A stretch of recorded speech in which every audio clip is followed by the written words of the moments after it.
भारत तेरे टुकड़े होंगे, ये सुन करके हम लोगों को कितना ज्यादा अजीब लगता है और अंदर से खून भी खौलता है कि ये हमारे देश में हो क्या रहा है।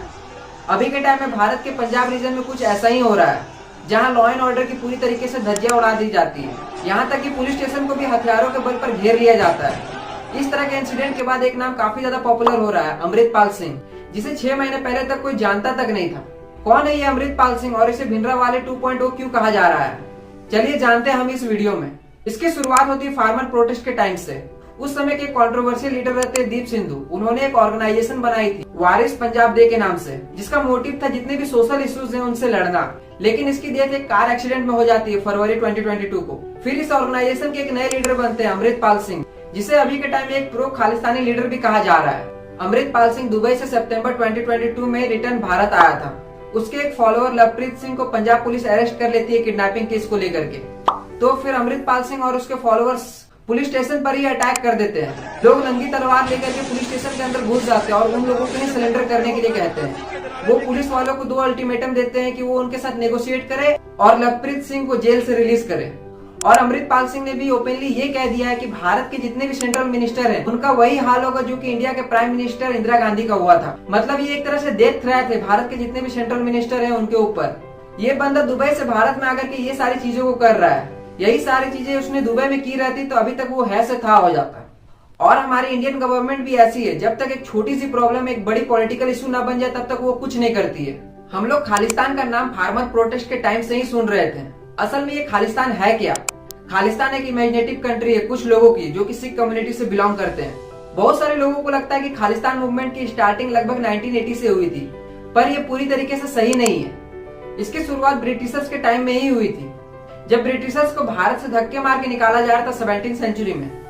तो ब्रिटिशर्स ने ये देखा कि भारत के डिफरेंट कम्युनिटीज में यूनिटी काफी ज्यादा है, तो उन्होंने divide and rule policy start किया और लोगों के मन में डर बैठाया कि जिस कम्युनिटी के लोग ज्यादा रहेंगे उसी की बात सुनी जाएगी, जिससे भारत की कम्युनिटी अलग अलग ग्रुप्स में बढ़ गई भाषा और रिलीजन के आधार पर, जिसका अंजाम आज के टाइम में हम लोगों को बांग्लादेश और पाकिस्तान देखने को मिलता है। हमारा देश 1947 में आजाद होने के बाद एक प्रोटेस्ट देखने के लिए मिलता है आंध्र प्रदेश में 1953 में, जहां एक सेपरेट स्टेट की डिमांड उठती है तेलुगु लोगों के लिए। ये प्रोटेस्ट काफी ज्यादा एग्रेसिव हो जाती है, जिसके कारण सेंट्रल गवर्नमेंट इस स्टेट को लिंग्विस्टिक बेस पर बांट देती है। इसके बाद भारत में जितने भी स्टेट्स थे वो अपने लिंग्विस्टिक स्टेट की डिमांड करने लगे। वहीं पंजाबी लोग पंजाबी सुबह मूवमेंट चलाने लगे। इसके बाद सेंट्रल गवर्नमेंट पंजाब को भी बांट देती है, लेकिन फिर पंजाब स्टेट को 1966 में 3 पार्ट्स में डिवाइड कर दिया जाता है, हिमाचल प्रदेश, हरियाणा और पंजाब, क्योंकि हरियाणा और हिमाचल प्रदेश में हिंदी बोलने वाले लोग रहते थे। अगर आप भारत में जितने भी स्टेट की डिवीजन देखोगे तो वो आपको लिंग्विस्टिक बेस पर ही मिलेगी। जैसे महाराष्ट्र में मराठी, गुजरात में गुजराती, उड़ीसा में उड़िया, और जितनी भी स्टेट है वो भाषा के आधार पर ही बटी हुई है। फिर 1971 में बांग्लादेश पाकिस्तान से अलग हो जाता है और पाकिस्तान के प्रधानमंत्री बनते हैं जुल्फिकार अली भुट्टो। उन्होंने एक स्टेटमेंट दिया था कि भारत से बांग्लादेश का बदला जरूर लेंगे और भारत को 2 हिस्सों में बांट देंगे। इसके कुछ टाइम बाद न्यूयॉर्क टाइम्स में पहली बार पब्लिश किया जाता है खालिस्तान वर्ड को, जो कि पाकिस्तान के द्वारा करवाया गया था। इसके बाद एक मैप को भी पब्लिश किया जाता है, जिसमें कि पाकिस्तान साइड के पंजाब को दिखाया ही नहीं गया। इस मैप पर अगर खालिस्तान बनता है तो इससे पाकिस्तान का क्या बेनिफिट होगा। इस एरिया में जितनी भी रिवर्स है वो मोस्टली इसी रीजन से होते हुए पाकिस्तान में जाती है और पाकिस्तान के लिए इजी होगा इंडिया के बजाय खालिस्तान से नेगोशिएट करना। ये रीजन एक बफर रीजन की तरह एक्ट करेगा, जिससे हमारी जम्मू और लद्दाख की कनेक्टिविटी टूट जाएगी। फिर 1973 में सिख लोगों ने अनंतपुर साहिब रेजोल्यूशंस की डिमांड रखी, जिसके की पहली डिमांड थी सिखिज्म को हिंदुइज्म से सेपरेट रिलीजन रिकॉग्नाइज कर दिया जाए, और दूसरा कि सेंट्रल गवर्नमेंट के पास कम पावर और स्टेट गवर्नमेंट के पास ज्यादा पावर हो, जैसा हम लोगों को जम्मू और कश्मीर में देखने को मिलता था आर्टिकल 370 के कारण।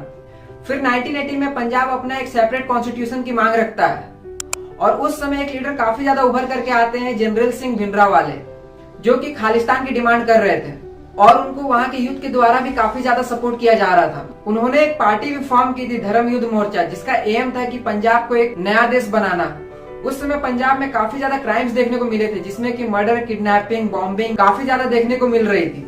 उन्होंने अपना बेस गोल्डन टेम्पल को बनाया था, जहां पर इन लोगों ने हथियारों को रखा था। ये सब के दौरान लगभग 30,000 सिविलियंस की डेथ रिपोर्ट की जाती है। इसके बाद 6 जून 1984 को इंदिरा गांधी ने ऑपरेशन ब्लू स्टार लॉन्च किया, जिसमें कि भिंडरावाले बाबा को गोल्डन टेम्पल में ही आर्मी के द्वारा इनकाउंटर कर दिया जाता है। फिर इसके कुछ टाइम के बाद इंदिरा गांधी को भी असैसिनेट कर दिया जाता है, जिससे हम लोगों को बहुत सारे एंटी सिख राइट्स देखने को मिलते हैं भारत के नॉर्थ रीजन में। इन राइट्स में बहुत सारे लोग मारे जाते हैं। यहाँ तक कि बाद में उस आर्मी ऑफिसर को भी मार दिया जाता है जो गोल्डन टेम्पल में भिंडरावाले बाबा को मारने के लिए घुसा था। इन सारी चीजों को लोग भूल गए थे, लेकिन ये चीजें दोबारा फिर 40 साल के बाद देखने को मिल रही है, जिसमें कि एक नाम काफी ज्यादा पॉपुलर हो रहा है, अमृतपाल सिंह उर्फ भिंडरावाले बाबा 2.0। अगर हम एक्चुअल में देखें तो भारत के 99.9% सिख चाहते ही नहीं है कि वो भारत से अलग हो। और इंडियन कॉन्स्टिट्यूशन के हिसाब से भारत में जितने भी राज्य हैं वो सारे यूनियन है, ना कि फेडरल। भारत में कोई भी बाहरी स्टेट भारत से जुड़ तो सकती है लेकिन अलग नहीं हो सकती। और ये सारे लीडर जो एक्सट्रीमिस्ट मूवमेंट चला रहे हैं उसमें सिर्फ उनका बेनिफिट है, ना कि जनता का।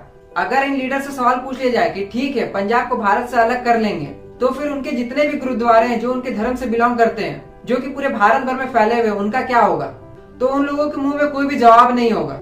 चलिए फिर मिलते हैं एक नए वीडियो में एक नए टॉपिक के साथ।